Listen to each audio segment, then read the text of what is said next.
Magandang gabi mga kaibigan, sa aking mga subscriber, sa aking mga silent viewer dyan. Magandang gabi sa inyo lahat, shout out sa inyo lahat. Mga kaibigan, meron akong lahat ng mga coins ngayon mga kaibigan. Oh. Ito, 2019 Frosted Die. 2019 ito mga kaibigan. Oh. Oh. Yan. Oh, diba? Hindi siya nakakasilaw. Ayan, 2019 yung mga kaibigan. Oh. 2019 Frosted Die. Tsaka ito 2019 din itong Nonagon na ito mga kaibigan. No? Ito frosted talaga to kahit noon pa.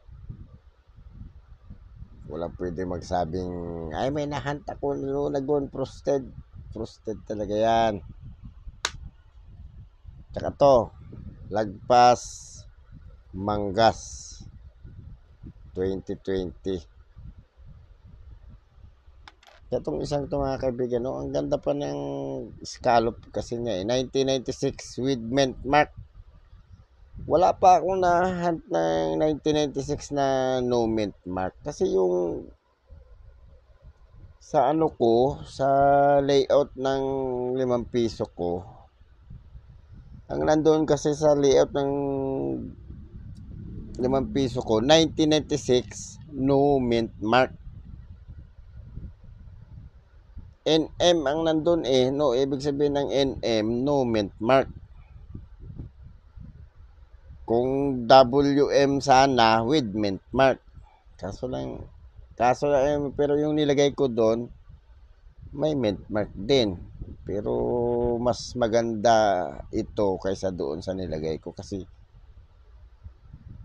tingnan na lang to, madumi lang to eh. Konting linis lang to, mas maganda to kaysa doon sa nilagay ko.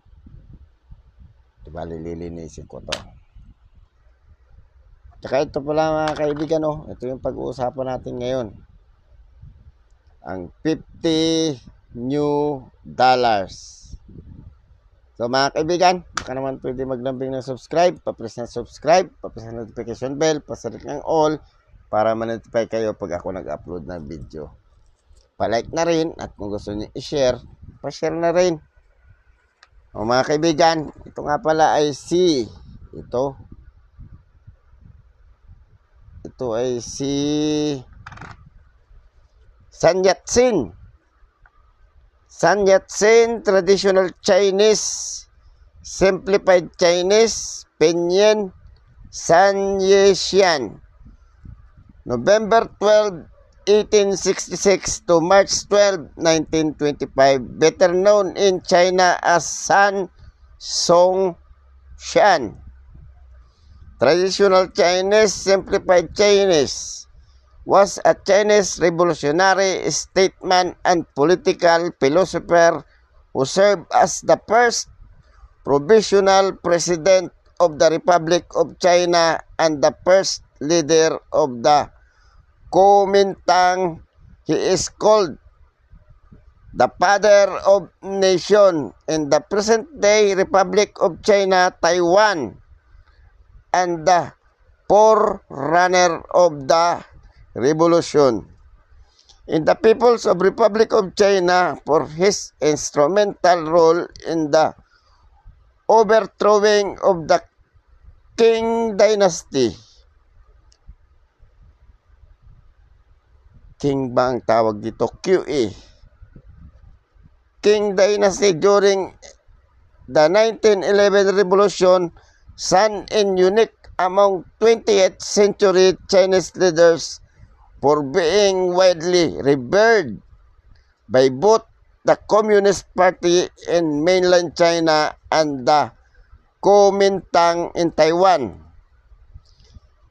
Educated overseas, Sun is considered to be one of the greatest and most important leaders of modern China, but his political life was one of constant struggle and frequent exile. After the success of the revolution in 1911, He quickly resigned as president of the newly founded Republic of China and relinquished the position to Yuan Shikai. He soon went to exile in Japan for safety but returned to form and found a revolutionary government in southern China. As a challenge to the world, to the warlord who controlled much of the nation. In 1923, he invited representatives of the Communist International to Canton, Guangzhou, to reorganize his party and form a battle alliance with the Chinese Communist Party. He did not live to see his party unify the country under his successor, Chiang Kai-shek, in the Northern Expedition. He died in Beijing of gallbladder cancer in 1925. His chief legacy is his political philosophy known as the Three Principles of the People, Minsu,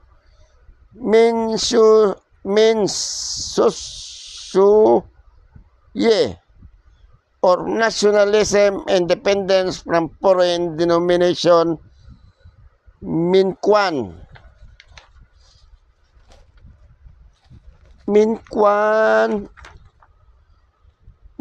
Shuji, or right of the people, also translate as democracy, and Menshing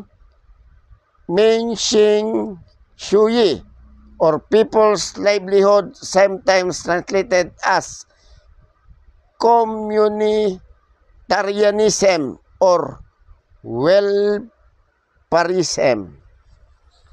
Yun yung buhay ni Sun Yat-sen, ang kauna-unahang presidente ng China. Pero ito Taiwan coin ito mga kaibigan eh.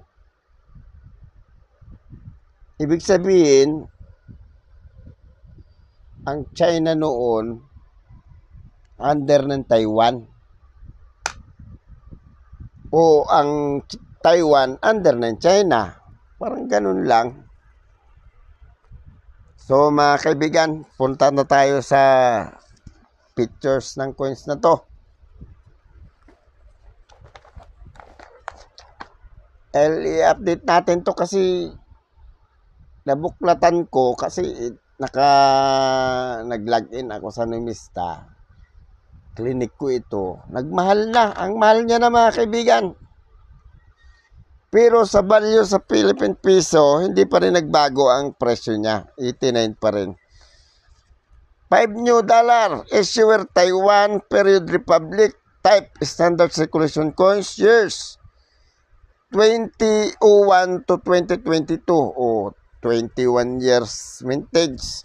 Calendar Chinese Republican. Value 50 yuan. 50 Taiwan dollar, value sa Pilipinas 89. Hindi nagbago ang value niya sa Pilipinas mga kaibigan. 89 pa rin kahit nung mga 3 months ago. 3 months ago ko to ginawa ng video eh. Kasama ang EDSA People Power Coin na 10 piso. Currency new dollar. Composition copper, aluminum, nickel. Non-magnetic to. Non-magnetic nga mga kaibigan. Weight 10 grams. Diameter 28 mm. Thickness 2.4 mm. Shape round, technique meld. Orientation, medal alignment. Medal alignment to kasi pantay to mga kaibigan. Pantay yan. Timbangin natin. 10 grams daw siya. Timbangin muna natin mga kaibigan. 10 grams. Yan. Eksakto. 10 grams ulit. Oh, 10 grams talaga siya. Eksakto. Parang uncirculated pala itong hawak kong coins, mga kaibigan. Pero may mga gas-gas yung konti, oh. Pero mahal to, mga kaibigan. Mamahalin tong variant to. Nag-update ang nimista. Ang mahal niya na lalo. Obers, Portrait of Sun Yat-sen, the first president of Taiwan. Date below. Chinese traditional regular script, lettering Taiwan. Oh, ito si Sun Yat-sen. Ito yung year, mga kaibigan, oh. Oh, di ba? Reverse. Turay stocks talent image displaying denomination in Chinese and Western numbers in center, denomination above. Magkaiba daw ito na bigas, na rice. Ito siguro imported. Ito local imported. Parang crossbreed ito. Tsaka yung denomination niya, oh. Tapos ito Chinese. Punta tayo sa presyo niya, mga kaibigan.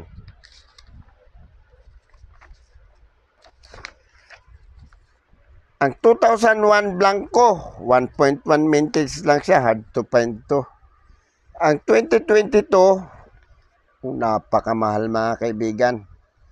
Fine 95 pesos, very fine 100, extra fine 180, hanggang almost uncirculated 190 ang uncirculated. Ang mahal, mga kaibigan, napakamahal. 2003, mahal din. Very fine 100 hanggang extra fine. 2004, mahal din to. Fine 94, extra fine 97, 110 almost uncirculated. 130 ang uncirculated. Ang mahal. 2005, mahal din. Very fine 110, extra fine 140, almost uncirculated 180. 180 ang uncirculated. Ang mahal din. 2006, very fine 94 hanggang extra fine. Almost uncirculated 1997. Napakamahal ang uncirculated niya, mga kaibigan. 280. 2007, ito mura-mura to. Very fine 95, extra fine 96. 2008 Blanco. 2009, ang may presyo lang extra fine 110, almost uncirculated 140.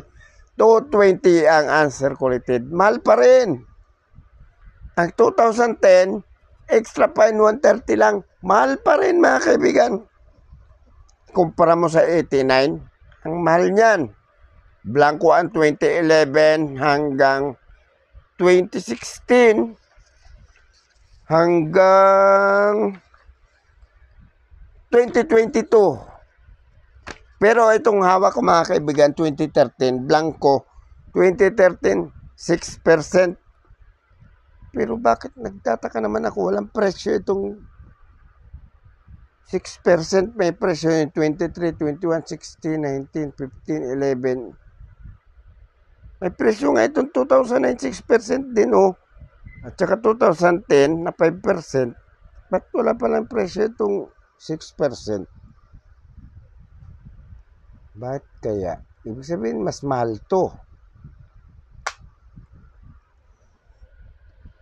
So, mga kaibigan, baka naman pwede maglambing ng subscribe, papress na subscribe, papress na notification bell para ma-notify kayo pag ako nag-upload ng video. Paselect ng all, ay pag-like na rin.